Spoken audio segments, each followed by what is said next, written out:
मेरे साथ ऐसा क्यों हो रहा है भगवान परशुराम? मेरी विद्या, मेरा साहस, मेरा सामर्थ्य सब क्यों छूट रहा है मुझसे? ऐसा क्यों हो रहा है भगवान परशुराम? अंगराज कर्ण,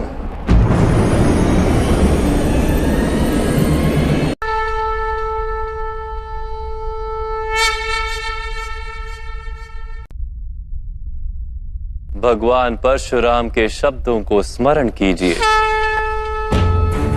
जाओ कर्ण, जीवन में एक समय ऐसा आएगा जब तुम्हारे लिए परीक्षा का सबसे बड़ा क्षण होगा। तो उसी क्षण तुम्हारी विद्या तुम्हारा साथ छोड़ देगी, लुप्त हो जाएगी, तुम्हारे किसी काम नहीं आएगी। जो विद्या नीति के मार्ग पर चलकर प्राप्त की जाती है, वो संकट के समय में साथ छोड़ देती है। ये भगवान परशुराम का श्राप नहीं अंगराज, प्रकृति का नियम है। किंतु मैंने अथक श्रम किए थे विद्या प्राप्त करने के लिए वासुदेव। फिर मुझे क्यों मेरी विद्या का विस्मरण हो गया?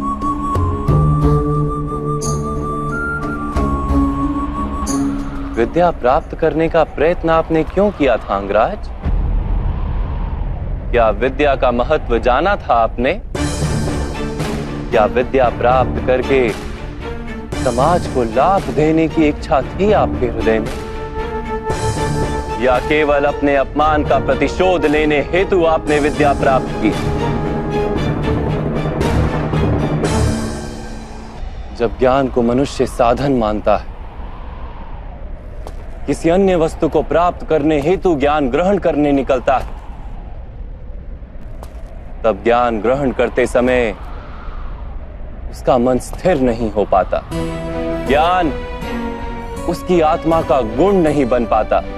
जो व्यक्ति अमूल्य ज्ञान का मोल जानकर ज्ञान प्राप्त करता है, वो उत्तम बन जाता है। किंतु जो व्यक्ति कुछ और प्राप्त करने के आशय से ज्ञान प्राप्त करता है,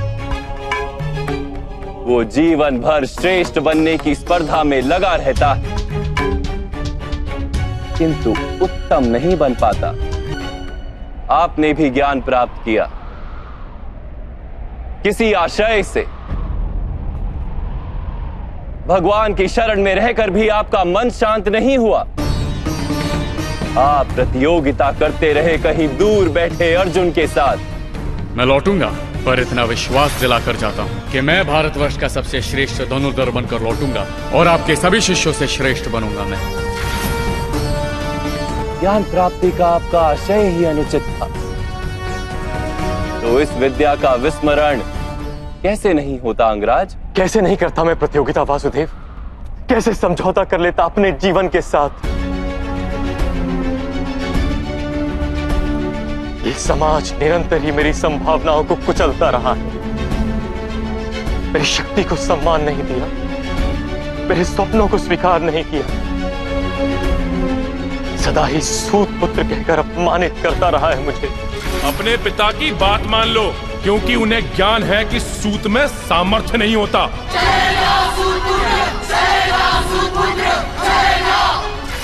ईश्वर की दी हुई संभावना मनुष्य का अधिकार है वासुदेव, और यही समाज किसी को उसके अधिकार से किस प्रकार वंचित कर सकता है? अवश्य ही ये घोर अपराध है राधे। जाति पाति का भेद करना और इन मिथ्या भेदों के आधार पर किसी मनुष्य को या समाज के किसी भाग को अधिकार से, अवसर से, संपत्ति से या सम्मान से वंचित रखना मानवता के विरुद्ध है। तो फिर मेरा क्या दोष है वासुदेव? यदि मेरे मन में असंतोष जन्मा, यदि मैंने प्रतियोगिता की, यदि मैंने बलपूर्वक अपना अधिकार प्राप्त करने का प्रयत्न किया, तो मेरा क्या दोष है वासुदेव? आपको जो दुख और अपमान मिले वो वास्तविक थे, किंतु आप उन्हें अवसर बना लेते तो समाज का उद्धार होता और आपका कल्याण होता। आप जैसे शक्तिमान मनुष्य का आधार यदि अन्य शोषित और पीड़ित लोगों को मिल जाता तो कितने जीवन सुख से भर जाते। आपके पास संभावना भी थी, सामर्थ्य भी था और उस पीड़ा का अनुभव भी था, किंतु आपने अपना जीवन उन्हें समर्पित नहीं किया। आपने अपना जीवन समर्पित कर दिया दुर्योधन को, जिसके पक्ष में केवल अधर्म था और कुछ नहीं।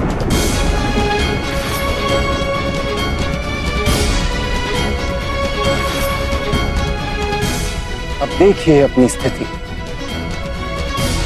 आप दुर्योधन के पक्ष में खड़े रहे, आप पांचाली के वस्त्र हरण जैसे पाप के भागी बने। आप अपनी माता का सम्मान नहीं कर पाए, अपने ही भाइयों के 2-2 पुत्रों की हत्या की आपने, और आज अपना धर्म गंवाकर, अपनी विद्या गंवाकर, अपना संतोष गंवाकर अपने ही अनुज के हाथों मरने के लिए सज खड़े।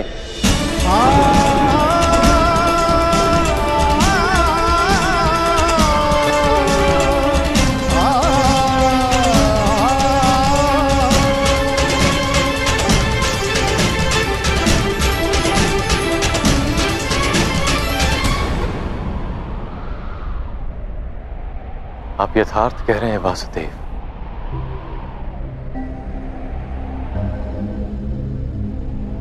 किंतु मैं मित्र दुर्योधन के उपकारों का विस्मरण नहीं कर सकता। कौन सा उपकार राधे? क्या आपसे मित्रता करने के पश्चात दुर्योधन ने समग्र हस्तिनापुर के सूतों और पीड़ित मनुष्यों को विद्या का अधिकार दे दिया? क्या उसने सारे पीड़ित और शोषित समुदाय को अपना लिया? नहीं, नहीं राधे, उसने केवल अपने लाभ हेतु आपसे मित्रता की। आपके हृदय में अर्जुन के प्रति जो प्रतिस्पर्धा थी, उसके कारण आपसे मित्रता की। यदि आपने अपने दुखों का त्याग करके समाज के दुखों को अपनाया होता तो दुर्योधन की मिथ्या मित्रता का सत्य आप जान पाते। यदि दुर्योधन के हृदय में उपकार की भावना होती तो आप उसके माध्यम से संसार के पीड़ितों को लाभ करवा पाते। वास्तव में उसे सारे अधर्मों और अपराधों से मुक्त करवा पाते। किंतु आपने सत्य जाना ही नहीं। आप पर किए गए उपकारों का वास्तव में कोई मूल्य ही नहीं था। मैंने जीवन भर पीड़ितों और वंचितों को दान दिया है वासुदेव। अपनी संपत्ति में से अपने पास कुछ भी नहीं रखा। धन दान का वास्तविक लाभ दानी को होता है, दान प्राप्त करने वाले को नहीं। आपने यदि अपने सामर्थ्य का उपयोग अपने जैसे पीड़ितों को स्वतंत्रता दिलाने के लिए किया होता तो सबको लाभ होता राधे। आप कहते हैं कि समाज ने आपकी संभावनाओं का नाश कर दिया, किंतु ईश्वर द्वारा दी गई उन संभावनाओं का मूल्य तो आपने जाना ही नहीं।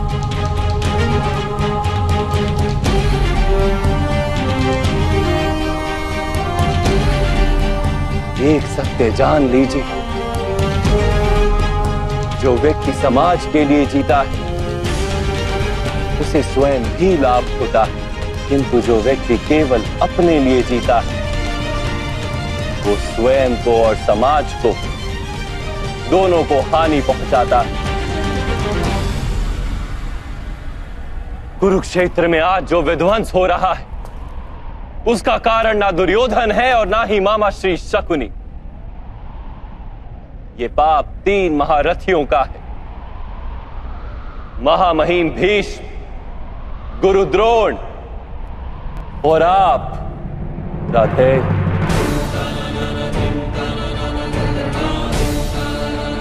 आप तीनों ने यदि अपने माने हुए धर्म का त्याग करके समाज के कल्याण का विचार किया होता, दुर्योधन को सहायता नहीं दी होती, तो ये युद्ध ही नहीं होता।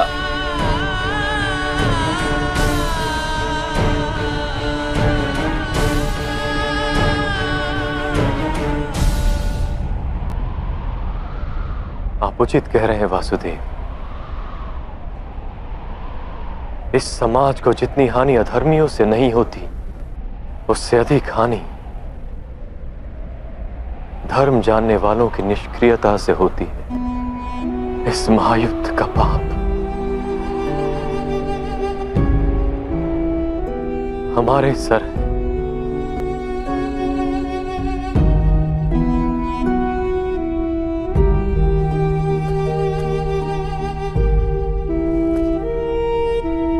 अब समय है राधे, अपने दुखों को भूल जाइए, अपने अधर्म का त्याग कीजिए और अपनी मृत्यु को स्वीकार कर लीजिए। इसी में समाज का और आपका कल्याण है राधे।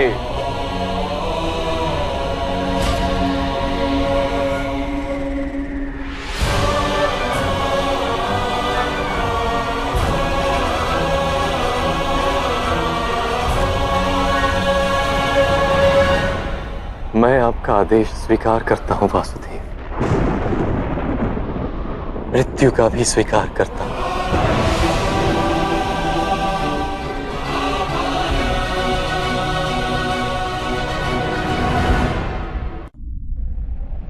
मेरी माता कुंती से कहिएगा कि वो मुझे क्षमा कर दे, और पांचाली से कहिएगा मैंने अपना रक्त बहाया है,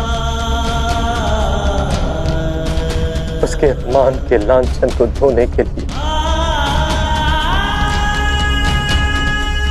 बस एक प्रश्न है वासुदेव, क्या मेरे सामर्थ्य का परिचय कभी भी नहीं हो पाएगा?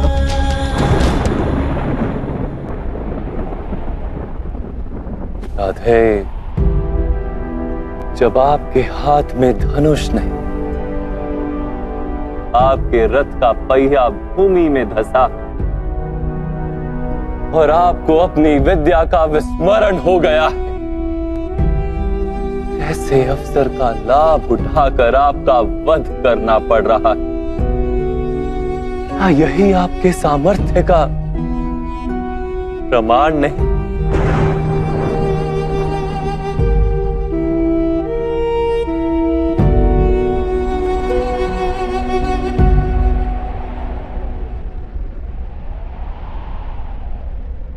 आ